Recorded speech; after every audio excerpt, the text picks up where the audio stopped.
लक्ष्य को हर हाल में पाना है। Good morning friends. Today in this video we are going to learn about the sum of special series.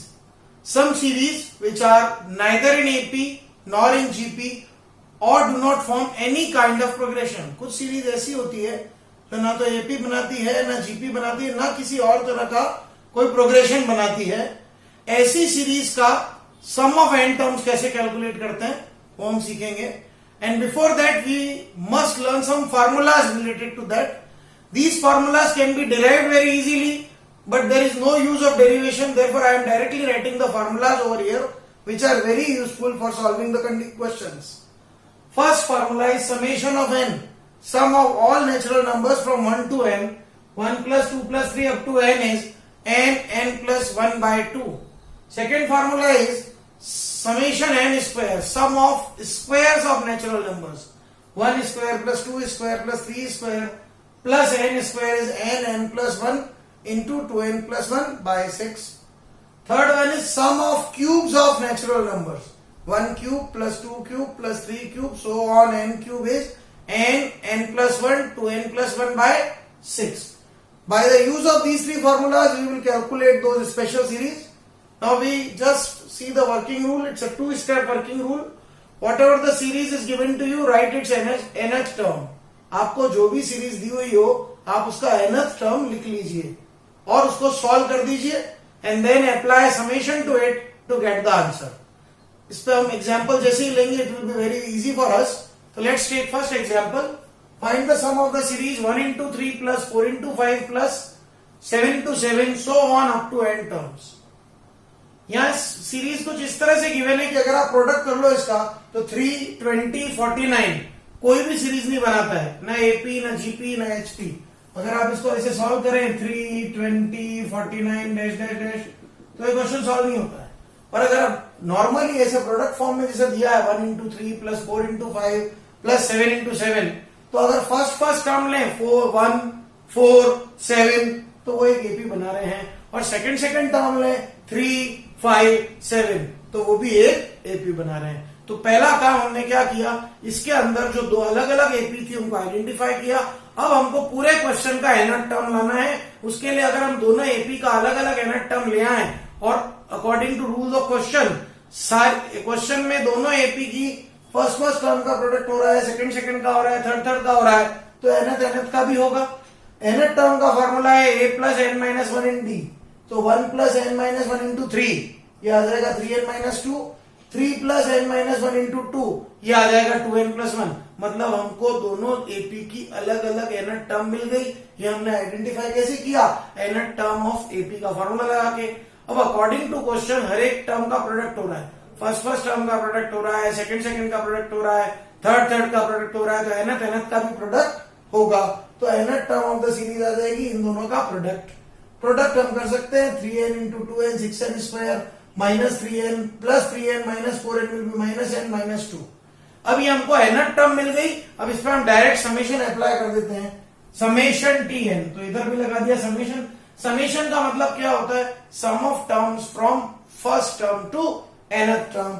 तो इधर तो जो सम ऑफ n टर्म्स होता है उसको हम एसएन से डिनोट करते हैं और इधर समेशन को सब पे डिस्ट्रीब्यूट किया तो 6 summation n square minus summation n minus 2 बाहर summation 1। Now summation n square that is sum of squares of natural numbers, वो होता है n plus 1 2n plus 1 by 6। Summation of n वो होता है n plus 1 by 2। Summation of 1 वो होता है n, तो यहां लिख दिया माइनस 2n। ये 6 से 6 कैंसिल, 2 एलसीएम ले लिया, प्रोडक्ट वगैरह कर दिया, we get the answer.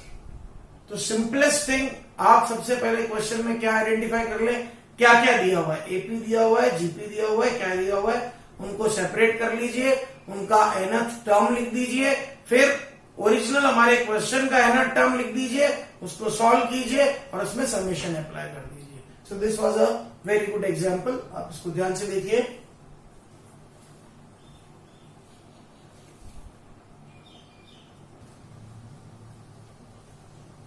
Now let's take another very good example. This example 2 has been asked in IIT previously.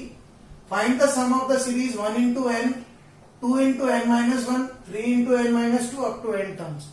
Usually we calculate nth terms, but यहाँ पे अगर हम nth टर्म लेते हैं तो क्वेश्चन सॉल्व ही नहीं होगा, क्योंकि अगर हम यहाँ फर्स्ट एपी को देखें तो 1 2 3 है तो लास्ट टर्म n हो जाएगा, और सेकंड एपी को देखें तो n n minus 1 n minus 2 तो लास्ट टर्म 1 हो जाएगा, मतलब सॉल्यूशन में दिक्कत आएगी। ऐसे केस में हम rth टर्म ले लें, सारे क्वेश्चन में भी rth टर्म ले सकते हैं, यहाँ भी rth टर्म अगर ले लें तो rth टर्म क्या आएगी, फर्स्ट एपी की rth टर्म आएगी r, सेकंड एपी की आएगी a plus n minus 1 into d. Formula से अगर हम a को लेंगे इसमें n और nth टर्म की जगह rth टर्म हम ला रहे हैं तो r माइनस 1 इंटू डी है माइनस 1, तो ये आएगी n माइनस आर प्लस 1। मतलब मेरे क्वेश्चन की nth टर्म rth टर्म क्या आ जाएगी, r into n minus r plus 1, मतलब मेरी rth टर्म आ गई nr minus r square plus r। अब मेरे को इस पे समीशन डालना है r पे 1 टू n, तो r from 1 to n summation t r is summation from r 1 to n nr minus r square plus r। अब यहाँ समझने वाली बात है, समीशन n पे नहीं है r पे है, r की वैल्यूज 1 से लेके n तक चेंज हो रही है, तो एलएचएस तो मेरी क्या बन गई t1 t2 t3 up to tn, जिसको मैंने क्या लिख दिया Sn sum of n terms. यहाँ पे n बाहर summation r is equal to 1 to n r, यहाँ पे summation r is equal to 1 to n n square plus r is equal to 1 to n summation r। अब r की value 1 से लेकर n तक डाली तो ये सीरीज बनी 1 plus 2 plus 3 up to n, यहाँ डाली तो 1 square plus 2 square plus 3 square up to n square, यहाँ पुट किया तो 1 plus 2 plus 3 up to n। ये तीनों फार्मूले हम जानते हैं, सब्स्टिट्यूट कर दिए n n प्लस 1 बाई 2, यहाँ n n plus 1 2 n plus 1 by 6, यहाँ n n प्लस 1 बाई 2। ना फर्स्ट और लास्ट टर्म में n n plus 1 by 2 common है, तो तीसरी तो यहाँ बचेगा n, यहाँ बचेगा माइनस 1, तो ये हो गया। नेक्स्ट स्टेप में पूरे में n n प्लस 1 बाई 2 को कॉमन लिया तो यहाँ बच गया n minus 1 minus 2n plus 1 by 6, LCM ले लिया तो मुझे आंसर मिल गया। ये example number 3, find the sum of n terms of this series.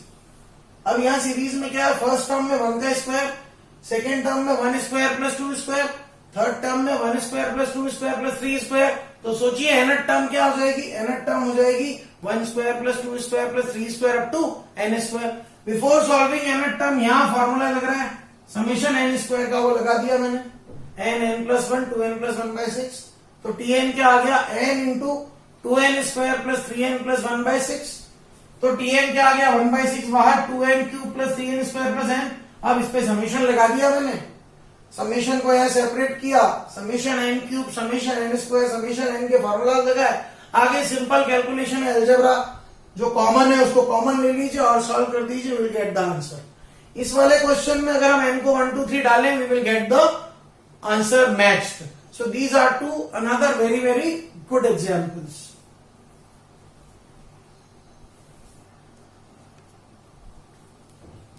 Now let's take another example. Find the sum of n terms of this series, in which first term is 1 cube by 1, second term is 1 cube plus 2 cube by 1 plus 3, third term is 1 cube plus 2 cube plus 3 cube by 1 plus 3 plus 5 and so on. अब as it is जैसे पहले किया था nth term of the question लानी पड़ेगी, तो numerator क्या होगा 1 cube plus 2 cube plus 3 cube up to n cube, और डिनोमिनेटर क्या होगा 1 plus 3 plus 5 up to n। Numerator में समीशन n क्यूब का डायरेक्ट फॉर्मूला लग रहा है n n plus 1 by 2 square, denominator में एक एपी है जिसका फर्स्ट टर्म 1 है, कॉमन डिफरेंस 2 है, तो सम ऑफ n टर्म्स हम ला सकते हैं n by 2 into 2a plus n minus 1 into D. Value put कर दी n बाई 2, a की वैल्यू 1 d की वैल्यू 2, तो ये सॉल्व किया तो n स्क्वायर आ गया, ये n स्क्वायर कौन, मेरे को tn मिल गया n square plus 2n plus 1 by 4। अब इस पे मैंने दोनों तरफ समेशन अप्लाई कर दिया तो समेशन tn आ गया summation of 1 by 4 n square plus 2n plus 1, summation को डिस्ट्रीब्यूट किया 1 by 4 summation n square plus 2 by 4 summation n plus 1 by 4 summation 1, summation n square का formula n n plus 1 2n plus 1 by 6, summation n का formula n n plus 1 by 2, summation 1 means 1 को n times add किया तो n bye 4।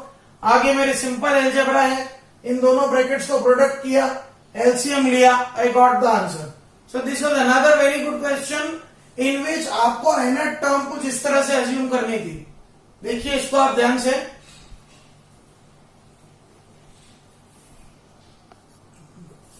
Now we take another example. Find the series up to n terms. If here you see the series, first term is 1 square plus 2 power 1, second term is 2 square plus 2 square, third term is 3 square plus 2 cube. अब अगर इसको हम directly solve addition करके solve करें तो कोई series नहीं बनती है, पर अगर इसी फॉर्म में अगर फर्स्ट टर्म को सेपरेट करें और सेकंड टर्म को सेपरेट करें तो दो अलग अलग सीरीज बन रही है।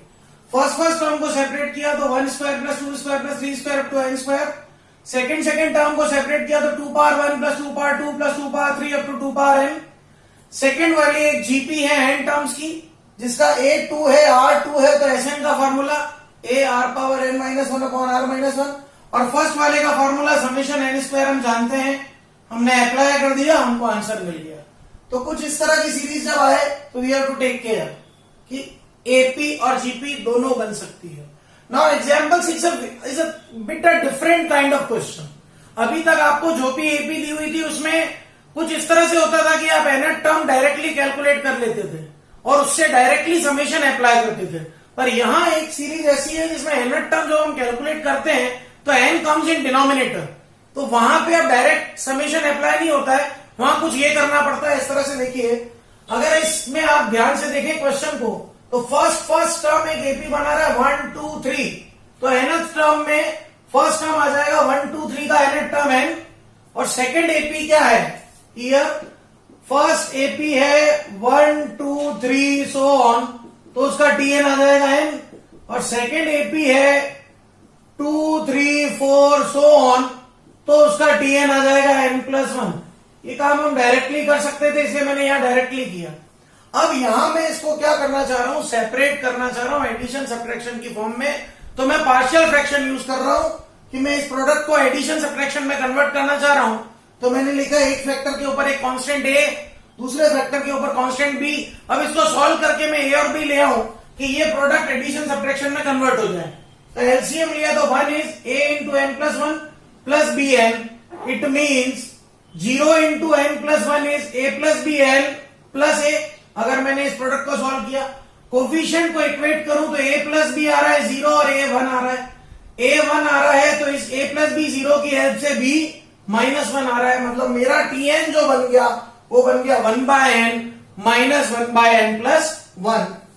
तो t1 क्या हो जाएगा 1 बाय 1 माइनस 1 बाय 2, t2 क्या होगा 1 बाय 2 माइनस 1 बाय 3, t3 क्या होगा 1 by 3 minus 1 by 4, tn minus 1 क्या होगा 1 bye n minus 1 minus 1 bye n, और tn क्या होगा 1 bye n minus 1 upon n plus 1। अगर मैं इनको वर्टिकली ऐड करूं t1 t2 t3 tn और इनको वर्टिकली ऐड करूं तो बीच वाली सारी टर्म्स कैंसिल हो रही है, यू कैन सी केवल क्या बच रहा है 1 माइनस 1 अपॉन n प्लस 1, तो मुझे Sn मिल गया। अब मैं चाहूं तो आंसर में n को 1 2 3 डाल के चेक भी कर सकता हूं। n को 1 डाला, Sn आ रहा है 1 अपॉन 2, चेक कीजिए 1 अपॉन 2 ही आ रहा है। n को 2 डाला, S2 आना चाहिए मेरा 2 बाय 3, बाय क्वेश्चन कितना आ रहा है 1 by 2 plus 1 by 6, 6 is LCM, देखिए 4 बाय 6 आ रहा है 2 बाय 3, मीन्स जो आंसर आया उसको आप इस तरह से चेक भी कर सकते हैं। Another very very good example.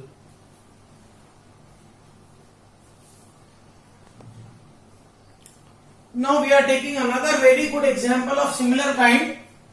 Find the sum of the series 1 upon 1 into 2 into 3 plus 1 upon 2 into 3 into 4 plus 1 upon 3 into 4 into 5 up to n terms। इस तरह की सीरीज है, डिनोमिनेटर में 3 अलग अलग एपी चल रही है। इन दिस केस क्या करना चाहिए, सेम प्रोसीजर, फर्स्ट एपी ढूंढिए क्या है, फर्स्ट टर्म फर्स्ट, हर एक का फर्स्ट टर्म्स 1 2, इसको एक टर्म और लिख देता हूं मैं 3 into 4 into 5 up to n terms करना है। तो फर्स्ट एपी का फर्स्ट टर्म 1 2 3, सेकंड एपी का इसका सेकंड टर्म सेकंड एपी बन रहा है 2 3 4, और थर्ड टर्म थर्ड एपी बन रहा है 3 4 5। तीनों का nth टर्म हम ला सकते हैं, tn is a plus n minus 1 into D, तो 1 plus n minus 1 into D n, 2 plus n minus 1 into D, तीनों केस में d 1 था, n प्लस 1 और 3 plus n minus 1 into 1 n plus 2, मतलब मेरा tn आ गया 1 upon n plus 1 n plus 2। मैं फिर से इसको एडिशन सब्ट्रैक्शन में बदलना चाह रहा हूं, तो मैंने लिखा a upon n, b upon n plus 1, c upon n plus 2, LCM ले लिया। अब इसके बाद एबीसी लाने का एक तरीका ये है कि प्रोडक्ट करके कोफिशिएंट्स को इक्वेट करें।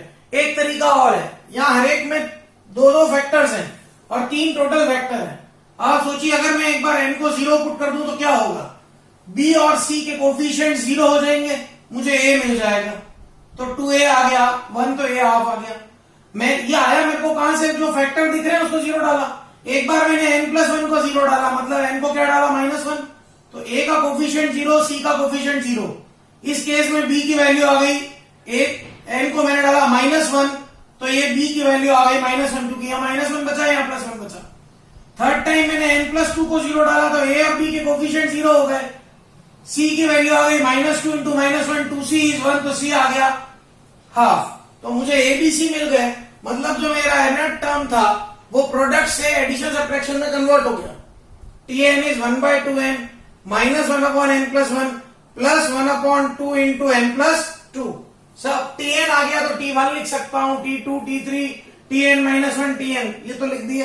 अब यहां समझने की बात है, देखिएगा फर्स्ट टर्म कभी कैंसिल नहीं होती, सेकंड टर्म किसी से कैंसिल हो रही है क्या, नहीं हो रही है। पर थर्ड टर्म देखिए, फर्स्ट वाले टर्म की जो थर्ड पोर्शन है, सेकंड टर्म का सेकंड पोर्शन और थर्ड टर्म का फर्स्ट पोर्शन, ये तीनों मिलके कैंसिल हो रहे हैं।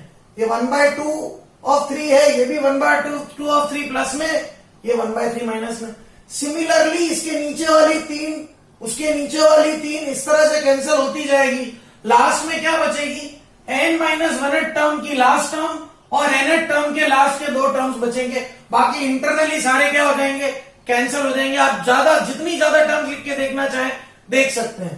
तो इससे अपने को जब वर्टिकली ऐड करते हैं तो t1, t2, t3, tn LHS में मिला, RHS में मिला 1/2 × 1 -1/2 plus 1/2 × 2 plus 1/2 × n+1 -1/n+1 plus 1/2 × n+2। शुरुआत की 3 टर्म्स और लास्ट की 3 टर्म्स कुछ इस तरह से बची, इसको हम एल्जेब्रिकली सॉल्व कर सकते हैं। ये 1/4 प्लस 1/4 कितना हो गया, ये 1/2 × 1 था, तो 1/2 गॉन, 1/4 बचा। हाफ n+1 में से -1/n+1 गया, तो -हाफ n+1 बचा, ये 1/2 n+2। एलसीएम ले लीजिए, सॉल्व कर लीजिए, will get the answer. So in this video we have learned about some special sequences and a special method to solve them. Thank you. Have a great day. Let's go.